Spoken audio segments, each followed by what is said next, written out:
Olá pessoal, tudo bem? Nós vamos dar continuidade ao nosso curso de Física Básica 2. Nós já vimos aí o bloco relacionado a fluidos, hidrostática e hidrodinâmica, e nós vamos passar agora para oscilações, que vai introduzir o conceito de ondas. Mas oscilações, como eu falei na introdução do curso, é um conceito que permeia toda a física, porque todos os fenômenos do ponto de vista microscópico são de alguma maneira relacionados a oscilações, porque os átomos vibram, os elétrons podem ser descritos por quantidades que vibram, as ondas você vai precisar de oscilação para entender conceitos ondulatórios, e enfim, é importante que você saiba bem lidar aí com os pontos mais básicos do conceito de oscilação, representação matemática, fenômenos relacionados, objetos extensos vibrando, enfim, todos os conceitos relacionados a gente vai ver agora. Introduzir os principais conceitos mais fundamentais, a gente vai imaginar um objeto vibrando, um objeto de massa m, preso a uma mola de constante elástica K, e esse objeto ele vai oscilar com uma frequência de oscilação que vai de um valor máximo até um valor negativo máximo, certo? Que é chamado de amplitude da oscilação. Então, se você pegar esse corpo e comprimir a mola até menos x, e se não houver atrito no piso, esse objeto vai oscilar de menos x até x máximo, né? E vai ficar oscilando aí para sempre, no caso ideal, no caso que não há perda de energia.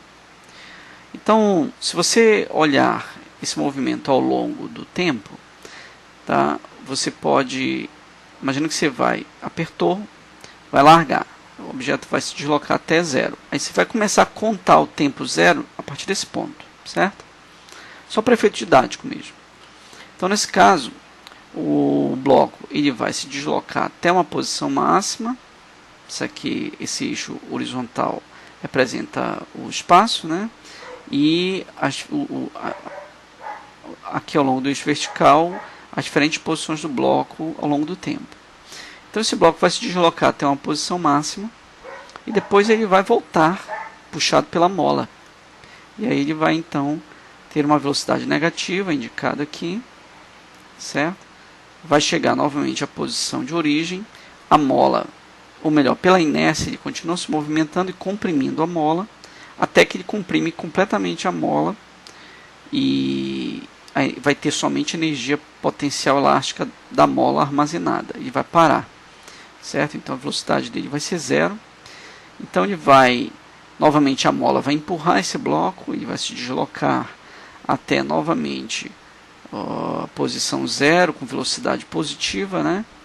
E ele continua se movendo para o sentido positivo do x da velocidade até alcançar o valor máximo. E esse padrão aqui que você está observando, esse padrão claramente senoidal, ele vai se repetir, né? Na verdade, o período desse movimento, se você começar a contar a partir desse ponto, o período é onde o movimento começa a se repetir, que seria nesse ponto. Então, o período desse movimento compreende todos esses pontos aqui. Tá? A partir daqui, o bloco começa a repetir o seu movimento. Tá? Então, esses pontos todos, eles estão compreendidos dentro de um período de movimento. Então, o período vai ser representado pela letra T grande, né? Onde é o tempo necessário para que o bloco faça todo o movimento, o ciclo completo, e comece novamente a repetir o processo. Então, esse tempo aí é chamado de período. Tá? E a partir do conceito de período, a gente vai introduzir o conceito de frequência, né? Então, você deve lembrar do português, da gramática, que a frequência é a quantidade de vezes que uma coisa se repete ao longo de um tempo determinado. Então, a nossa frequência de aulas seria de 3 aulas por semana, ou seja, o número de vezes 3 por unidade de tempo, que no caso foi uma semana. Então, se você pegar essa relação e inverter, né, colocar a frequência para cá e o período para baixo, eu reescrevi aqui, né, o número de vezes por unidade de tempo. Tá? Então, isso aqui vai dar 1 pelo período, né? Você vai uma vez a cada período, no caso. Tá bom? Então essas são as definições básicas. Um outro ponto importante é que esse movimento, claramente, ele é um movimento que pode ser representado por uma função periódica, né? E que pode muito bem ser um seno ou um cosseno. Nós poderíamos representar esse movimento da posição ao longo do tempo, né?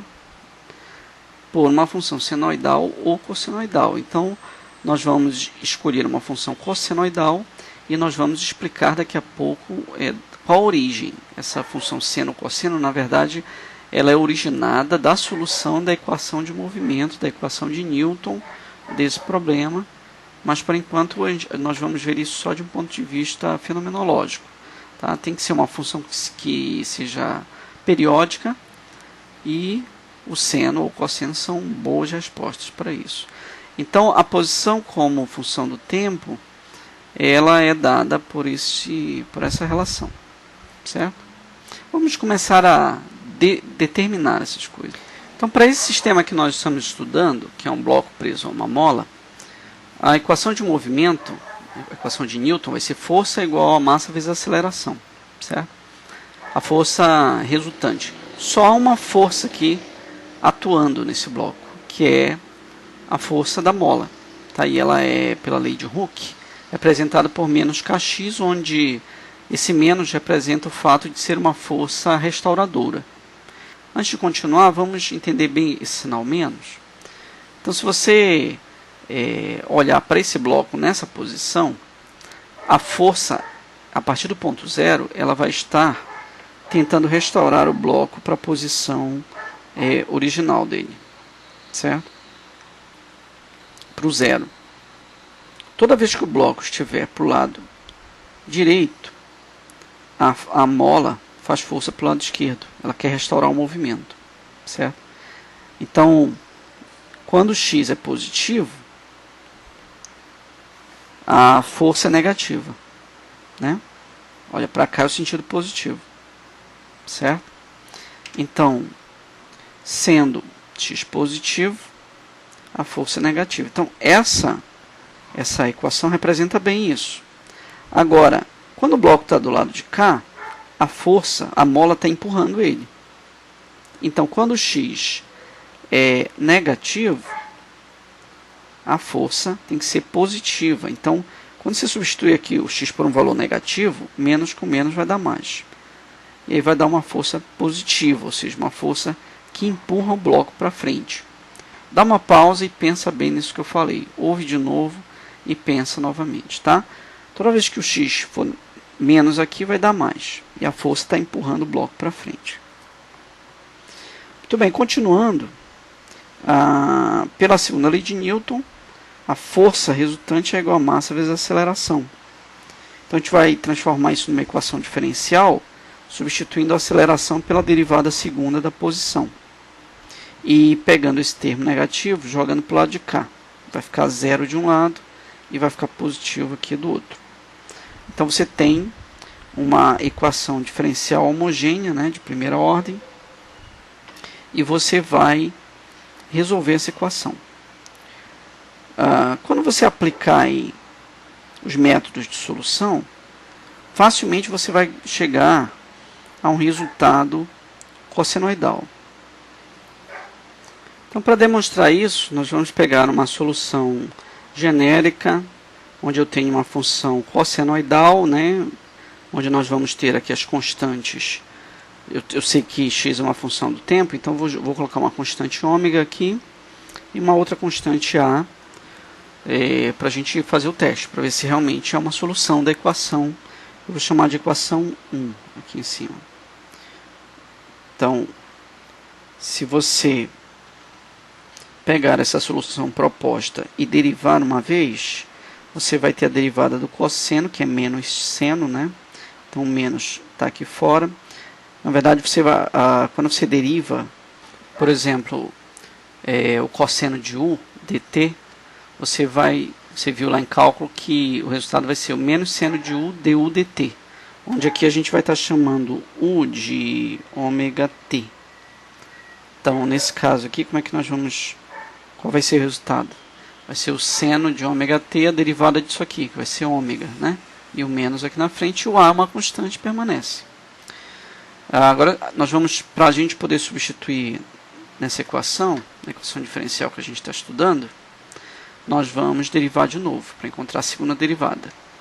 Então, derivando isso aqui, vai dar novamente, derivada do seno é cosseno, e a derivada do que está dentro é ômega, já tem um ômega aqui, fica ômega ao quadrado, certo? E o sinal só permanece, o a também, que são constantes aí. Então agora nós vamos pegar essa derivada segunda, substituir aqui, para testar, né, para ver se realmente é uma solução. Então vai ficar massa, derivada segunda, que é o resultado que nós obtivemos, certo? E mais k vezes x. Só que o x é o x proposto. É a cosseno de ômega t. Então vai ficar a derivada segunda e aqui o a cosseno de θ.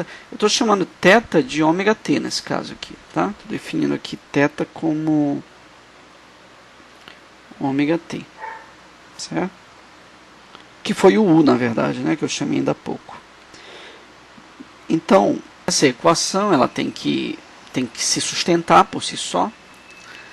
Então, eu tenho cosseno de θ nos dois lados, eu posso dividir tudo pelo cosseno de θ. O a também, que a gente vai ver depois que é uma amplitude isso, ela está nos dois termos também. Se eu dividir por a, desaparece e vai ficar só menos m ômega ao quadrado e aqui k igual a zero, de modo que a única condição para que realmente essa solução seja válida é que essa igualdade seja verdadeira. Então, com isso nós podemos determinar essa constante proposta jogando o k.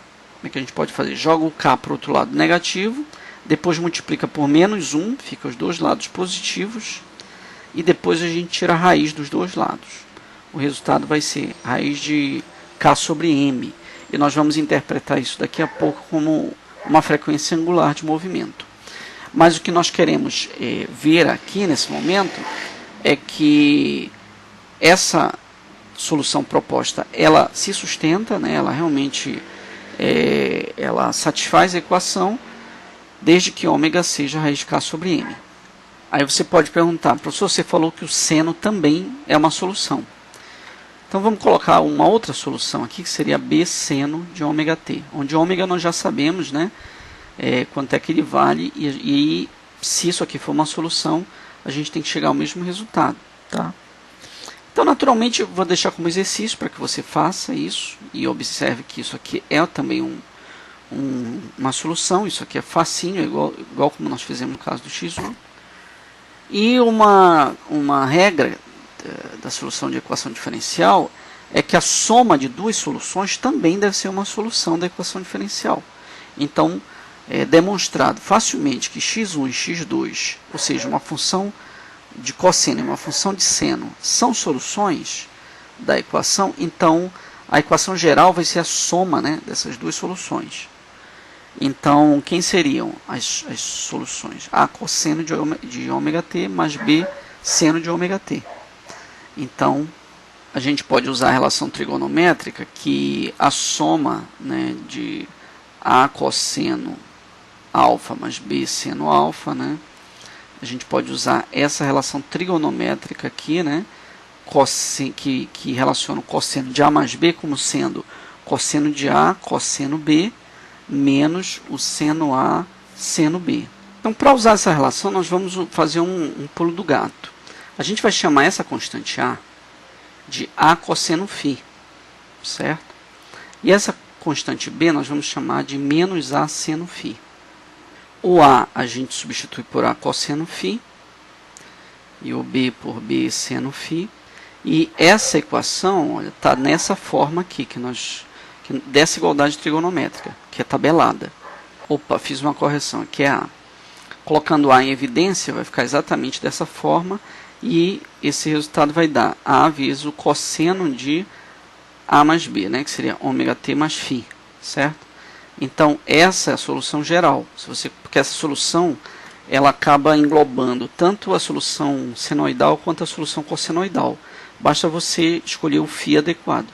Se você usar φ igual a zero, você tem um cosseno. Se usar φ igual a 90, tem um seno.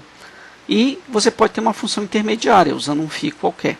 Então essa solução ela é muito mais geral, e esse φ nós vamos interpretar ele como a origem do movimento, ou seja, de onde é que o movimento está partindo. Isso a gente vai ver com mais calma daqui a pouco. Por enquanto, vamos continuar explorando as possibilidades matemáticas da solução. Depois a gente discute a física, né, dela. Então, a solução que nós encontramos, ela pode ser descrita ainda, né, com uma forma aqui exponencial. Né? Depois você vai ver que aí tem um conceito. Essa forma exponencial ela vai ser importante quando você quiser enxergar, quiser falar de onda plana no futuro. Mas por enquanto vamos só explorar essas possibilidades matemáticas aqui da solução. Depois esse algebrismo vai ser importante no futuro. Então você tem aqui a solução geral, que é a soma dessas soluções, nós já vimos. E nós podemos ainda, ao invés de substituir por A menos seno, né, e A cosseno, a gente pode dizer que B, por exemplo, é menos IA, são condições de contorno, né, onde I é o número complexo aqui. Tá? Então, uma outra maneira de você escrever essa solução é usando a relação de Euler. Fazendo essa substituição, você vai ter essa equação fica nessa forma. Então seria assim, A seno θ menos IA cosseno θ, coloco para em evidência, fica dessa forma. E esse termo aqui, se usar a relação de Euler para ele, você vê que essa solução pode ficar dessa forma aqui. Ou seja, x igual a exponencial de ômega-t. Certo? Essa solução, esse algebrismo vai ser interessante quando nós estivermos estudando o oscilador harmônico amortecido. A gente vai precisar usar essas relações. No início da aula eu falei sobre período e frequência. Então a gente vai ver agora como é que o período e a frequência se relacionam com essa solução geral que nós obtivemos aqui. X máximo, cosseno de ômega-t mais φ. Então, o que é o período? Como é que nós definimos o período? Né? Nós definimos o período como o tempo necessário para que o x se repita, para que o objeto ele volte para a posição original dele, certo? Então, o x de t ele tem que ser igual ao x de t mais o período. É o que nós vamos fazer agora, ou seja, então eu pintei aqui, né, esse termo ômega-t mais φ, para depois eu comparar com o resultado. Eu vou substituir t por t mais tzão, né? Ou seja, essa função tem que ser igual a essa. O x de t tem que ser igual ao x de t mais o período, né? Então, substituindo t por esse valor e abrindo, vai ficar ômega-t. E aqui, ômega-tzão. E o φ eu vou repetir, certo? Então, observa que esse argumento aqui, essa fase, é igual a essa mais ômega-t. Ômega-tzão. Então, se eu comparar, eu sei, né, da minha álgebra trigonométrica que cosseno de θ é igual a cosseno de θ mais 2π. Se eu chamar esse termo de θ, então o cosseno de θ é igual a cosseno de θ mais 2π, eu chego ao resultado que ômega-t, ou seja, ômega vezes o período, tem que ser igual a 2π. Que é uma relação bem importante que nós devemos assimilar,